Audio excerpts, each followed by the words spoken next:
All right, guys. So tonight on Arrow season 8, episode 3, Leap of Faith, we see Oliver and Nia reunite once again to take on some ninjas and to find out more about Marnovu, aka the Monster.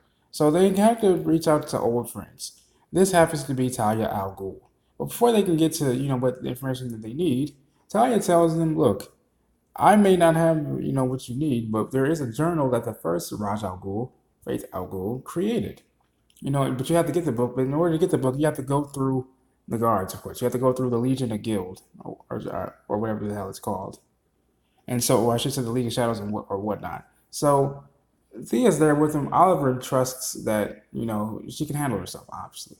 But he goes in alone to go find the journal with Talia, knowing, like I said, knowing that his sister can handle herself very, very damn well, right? And so Talia and Thea have a fight for the sword. Thea obviously wins, but she tells Talia, "Look, let's work together to change the name from the League of Shadows to the League of Heroes, and so on." Now, mind you, what happens, and I love the final scene of tonight's episode. Tonight's episode about the very final scene amazed me because present day 2040 of Team Arrow, Mia, Connor, William, and Zoe, they finally interact. Mia finally meets her father, and Oliver finally meets his daughter in the future. And so, now mind you, let me get you into present day. The Deathstrokes versus the new Team Arrow, it gets pretty damn high, very, very, very serious because Mia lets fear, and this is a common theme amongst the primitive character, the titular characters in the Arrow universe, and in particular, the series of Arrow. Oliver, Diggle, and Mia and JJ and Connor, they all fear losing the ones that they care about. But Oliver and Diggle obviously learned how to control that fear, like not allowing fear to control the actions that, so pretty much not allowing fear to control their actions. Because what we see in present day, Mia runs in full steam ahead, out of fear that her brother William may be dead.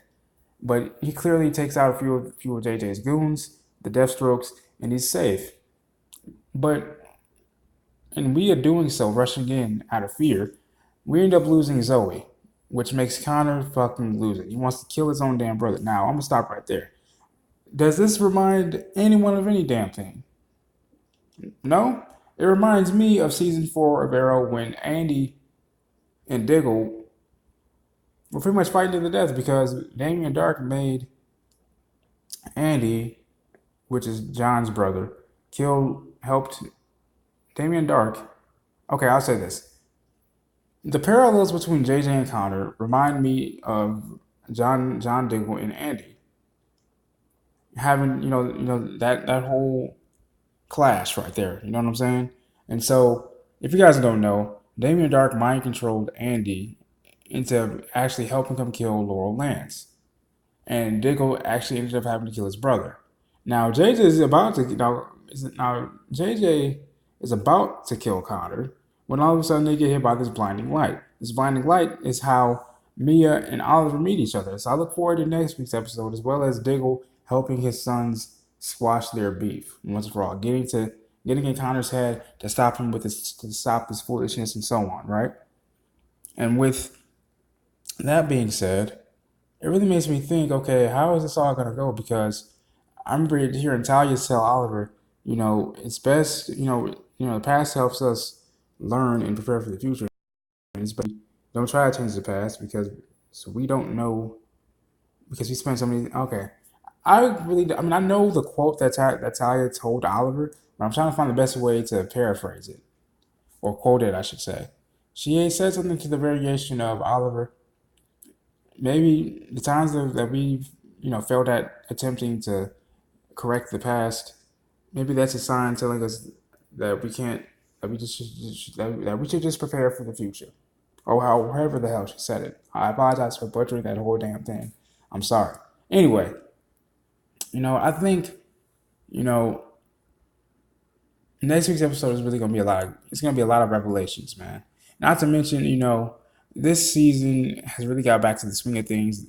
It's pretty much this last season has done justice for every damn season of Arrow.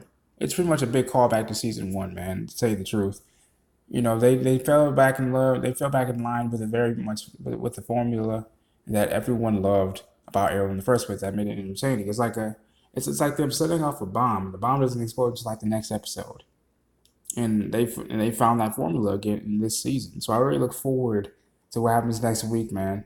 This has been your boy Shafferspeeks. I'm sorry for the babbling. Peace and love.